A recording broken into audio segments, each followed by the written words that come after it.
Well, any mega lottery winners here today? Or you're not telling me, that's probably the better thing, right? Right? Probably fair. Think about this, so mega lottery thing, like it was the second largest jackpot ever, yes?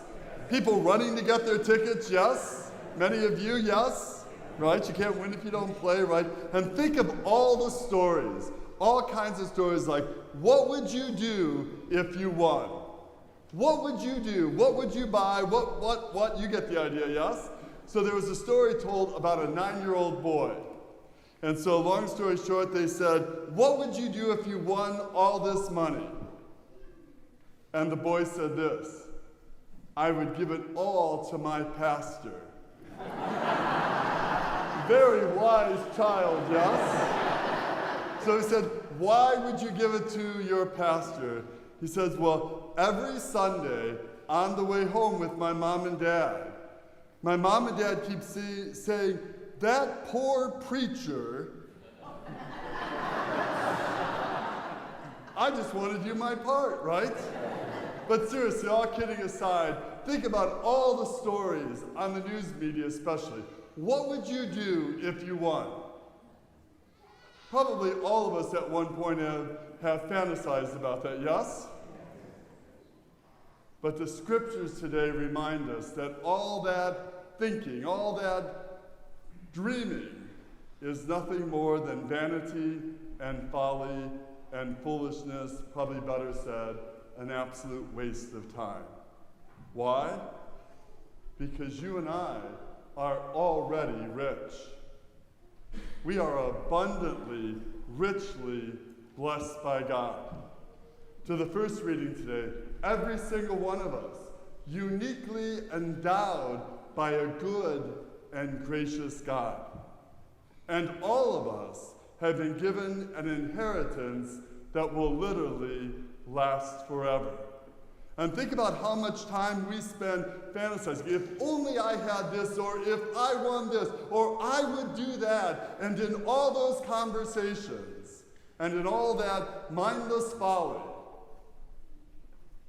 what we're not doing is really reflecting deeply on how richly, abundantly blessed we are right now by God. We are rich by God's blessing. Each of us uniquely, wonderfully endowed by the Lord. All of us, from our baptism, have received an inheritance that is eternal. St. Paul clearly says, seek what is above. That second reading powerfully says what happens when we seek what is below. But when we seek what is above, our thoughts, our hopes, our prayers are lifted up to the Lord. And when we seek what is above, then to the end of the gospel, you and I are really focusing on what matters most to God. If you seek what is above, if you focus on what matters most to God, how is your life going to go? We have two people that think it'll be good. If you seek what is above, if you focus on what matters most to God, how is your life going to go? Because in that moment, first of all, everything will be in right order.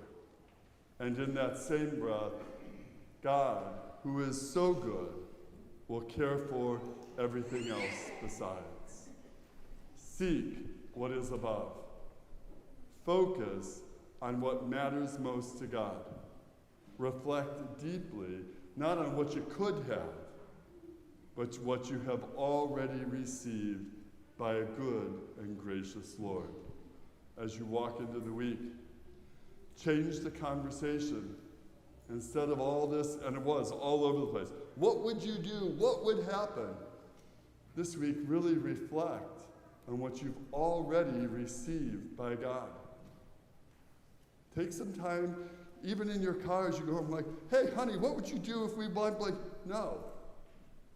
Talk about what you've already been given by a very good and gracious God. How then can you share what God has given to you to build that better world, God's kingdom of mercy, goodness, and peace? And somewhere this week, today, write down, seek what is above. Focus on what matters most to God.